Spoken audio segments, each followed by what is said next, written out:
বাংলাদেশের মানুষ আজ যেভাবে দোয়া করছে তাহাজ্জুদ করে, মসজিদে কান্নাকাটির মধ্যে দিয়ে মাসুম বাচ্চারা দোয়া করছে, তার সম্পর্কে কতটুকু জানেন? তারপর মাসুম বাচ্চারা পর্যন্ত কান্নাকাটি করছে। বিগত প্রায় 6 থেকে 7 বছর যাবত টানা হসপিটাল টু বাসা, বাসা টু হসপিটাল, যেখানে আপনারও নির্বিচ্ছিন্নভাবে এটার অংশ ছিলেন।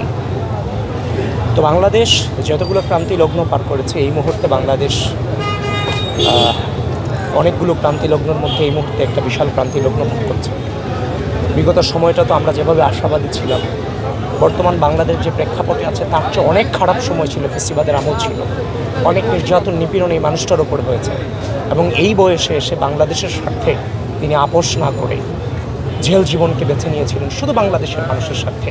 তার কিন্তু এর বিনিময়ে কিছু পাওয়ার ছিল না, শুধু একটাই, তার এই সংগ্রামের বিনিময়ে একটাই পাওয়ার ছিল, বাংলাদেশের স্বাধীনতা সার্বভৌমত্বটা যেন অক্ষুণ্ণ থাকে। তিনি সেটা করেছেন। সুতরাং আমরা ফ্যাসিস্ট থাকাকালীন সময় তার উপস্থিতিটাই রাষ্ট্রের জন্য অত্যন্ত গুরুত্বপূর্ণ ছিল, তিনি ছিলেন একমাত্র সার্বভৌমত্বের প্রতীক। তো আমরা সেই খারাপ সময়টা কিন্তু পার করে আসছি এবং বাংলাদেশের মানুষ আজ যেভাবে দোয়া করছে তাহাজ্জুদ করে, মসজিদে কান্নাকাটির মধ্যে দিয়ে মাসুম বাচ্চারা দোয়া করছে, তার সম্পর্কে কতটুকু জানেন? তারপর মাসুম বাচ্চারা পর্যন্ত কান্নাকাটি করছে।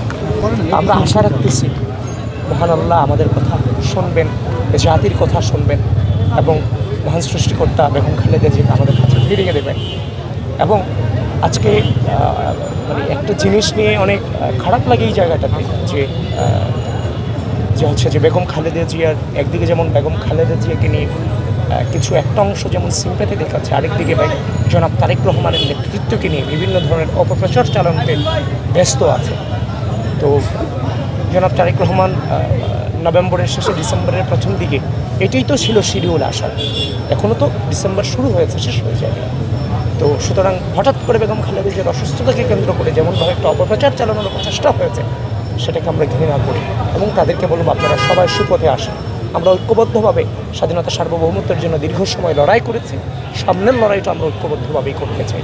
দেশবাসীর কাছে বেগম খালেদা জিয়ার জন্য আবারও দোয়া চাচ্ছি, যদিও গোটা বাংলাদেশ বেগম খালেদা জিয়ার জন্য দোয়ারত অবস্থায় আছে। Thank you so much.